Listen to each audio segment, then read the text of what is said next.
Time check mga boss, 7:30 pa lang ng gabi. Napauwi tayo ng maga kasi ang lakas ng ulan.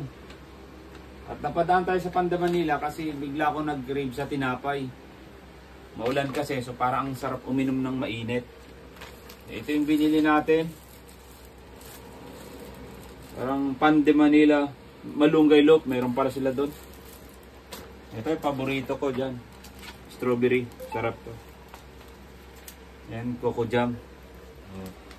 Timpla tayo ng mainit. Ang sarap humigop ng mainit ngayong umuulan eh. Milo muna tayo ngayon mga boss. Yan.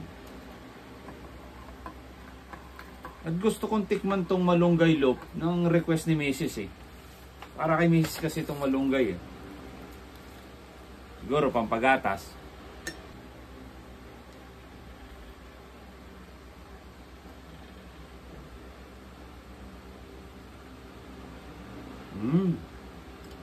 Ito ang malunggay loaf.